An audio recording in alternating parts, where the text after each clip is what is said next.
Bonjour à tous, aujourd'hui on parle de Bitcoin, d'altcoin, de stablecoin et de shitcoin. On va tout aborder. Alors commençons par Bitcoin. Qu'est-ce que Bitcoin ? Bitcoin, avec un grand B, c'est un réseau de paiement. Il faut savoir que fin 2008, une personne ou un groupe de personnes qui s'appelle Satoshi Nakamoto publie un white paper ou un livre blanc qui s'intitule « Peer-to-Peer Electronic Cash System ». Ça veut dire un système d'échange de cash ou de monnaie pair à pair. Qu'est-ce que ça veut dire pair à pair ? Ça veut dire de vous à moi directement, sans tiers de confiance. C'est une révolution, puisque quand nous voulons faire un virement, nous avons besoin d'une banque. Quand on veut faire un PayPal, il faut avoir besoin de PayPal. Là, Paul peut envoyer de l'argent à Louis et inversement, sans tiers de confiance. C'est quelque chose de révolutionnaire et la chaîne, qui est une blockchain, une chaîne de blocs, démarre en janvier 2009. Il faut savoir que nous sommes dans un environnement économique un petit peu troublé, avec notamment une crise bancaire en 2008 qui est extrêmement grave, et des gens qui se précipitent au guichet de certaines banques anglaises pour aller récupérer leur cash. L'idée, c'est d'avoir un cash qui soit indépendant de toute réglementation nationale, qui est une monnaie qui ne dépende pas d'un État, une monnaie libre, une monnaie nouvelle, une monnaie totalement autonome, la monnaie étant l'unité de compte du réseau de paiement qu'est Bitcoin. Un réseau de paiement décentralisé puisqu'il tourne avec des nœuds qui valident les transactions. Et aujourd'hui, il faut savoir qu'il y a plusieurs dizaines de milliers de nœuds dans le monde qui vous permettent de sécuriser vos transactions. Ce qui veut dire que détenir du Bitcoin, c'est avoir la souveraineté sur son cash et c'est la volonté de ses créateurs. Bitcoin a en plus un élément économique supplémentaire, il n'y en aura que 21 millions. Et cette création se fait de manière programmée et dégressive. Si au début on émet jusqu'à 50 bitcoins par bloc, il faut savoir qu'aujourd'hui en 2026, on émet 3,125 bitcoins par bloc, ce qui veut dire à peu près 450 par jour. Et en 2028, on va en produire la moitié. Pour vous donner une comparaison, on trouve 2 fois plus d'or que de Bitcoin en 2026. Donc, Bitcoin, c'est la reine des cryptos, globalement la plus ancienne, celle qui a fait connaître la technologie de blockchain. Et dans une blockchain, il faut savoir qu'il faut un jeton qui est le carburant qui permet de régler chaque transaction. Bitcoin, c'est 2008-2009, c'est le début. En 2009, ça vaut à peu près 0. Aujourd'hui, ça vaut à peu près 90 000 $, après un plus haut à 125 000. Maintenant, dans les blockchains, en dehors de Bitcoin, il y a les autres coins, donc en anglais altcoin. Le premier d'entre eux s'appelle Ethereum. Ethereum, c'est une chaîne qui est née en 2015, qui a copié Bitcoin, puisqu'il faut savoir tout ceci, c'est du logiciel libre. Et en copiant Bitcoin, il va essayer d'apporter de nouvelles solutions, notamment des solutions par des contrats automatisés. Ces contrats automatisés permettent qu'à partir du moment où certaines conditions sont respectées, un échange peut avoir lieu. Cette blockchain qui s'appelle Ethereum a un jeton, un coin qui s'appelle Ether.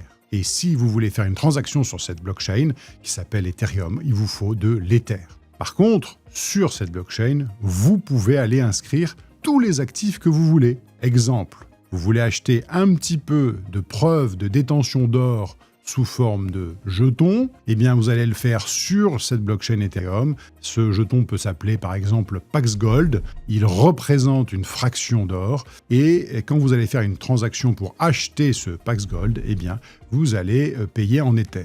De même manière, si vous voulez la représentation d'une monnaie, on va en parler juste après, eh bien il faut savoir que si vous voulez la représentation du dollar ou de l'euro sur une blockchain, à chaque fois que vous faites une transaction, il vous faudra le fameux carburant de la monnaie, le coin, qui s'appelle l'Ether. Ethereum, c'est donc vraiment la deuxième blockchain la plus importante dans le monde. Et puis après, il y a par exemple Solana, qui est une autre blockchain, et ainsi de suite. C'est important de retenir, c'est que ces architectures vont servir à ce que l'on appelle la tokenisation des actifs financiers sur les blockchains. C'est-à-dire que demain, nous n'aurons pas forcément de marché financier en France, aux États-Unis ou ainsi de suite. Nous aurons un marché financier global, ouvert 24 heures sur 24, et qui se passera entièrement sur blockchain en supprimant beaucoup d'intermédiaires. C'est pour cette raison que l'on peut choisir d'investir une petite partie de son patrimoine crypto sur Ethereum ou sur Solana. Enfin, toute la finance classique, celle qui fait des rendements par exemple, a été réinventée par certaines plateformes. J'en citerai une qui s'appelle AAV.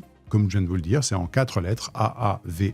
Cette plateforme permet d'aller faire des rendements. Là aussi, on peut investir sur le jeton qui représente les droits sur cette plateforme. Une fois que nous avons parlé donc de Bitcoin, puis des altcoins, nous allons parler des stablecoins. Qu'est-ce que sont les stablecoins? C'est la représentation d'une monnaie sur une blockchain.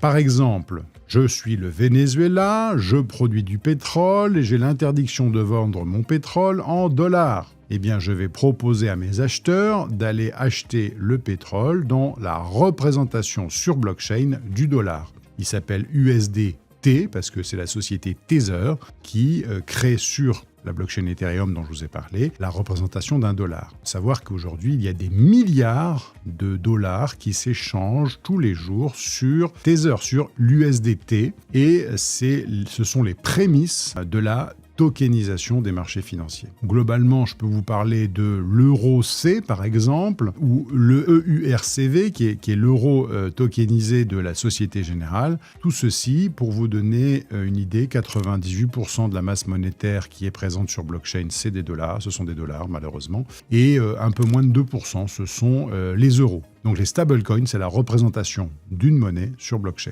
Et enfin, il y a un univers impitoyable qui est celui des shitcoins, donc on va dire des pièces de piètre qualité, pour pas dire autre chose. Et là-dedans, on trouve tout un tas de choses, des aventures extraordinaires, qui peuvent monter de 1000% ou 2000% une année, puis de redescendre aussi vite. Il y a dans cette catégorie les meme coins, il y en a qui ont été émis d'ailleurs par les époux Trump. Et donc, dans tout cet univers qui représente en nombre la majeure partie des crypto-monnaies, donc c'est un mauvais terme, mais enfin en tout cas c'est dans ce fratras qu'il y a tout ça. Il y a des très rares belles histoires et il y a surtout quasiment toutes les arnaques. Donc si votre connaissance en crypto n'est pas suffisante, commencez par Bitcoin, puis peut-être un petit peu d'Ether ou de Solana ou d'AAV. Quand vous avez fait une plus-value sur Bitcoin ou sur Ethereum, eh bien sécurisez-la sur un token qui représente l'or, comme Pax Gold, ou un token qui représente l'euro, comme l'ERC, l'ERCV. Et de grâce, n'allez pas dans cet univers impitoyable que sont les shitcoins, parce que vous risquez d'y perdre votre chemise, qui est la blockchain, les cryptos et surtout Bitcoin.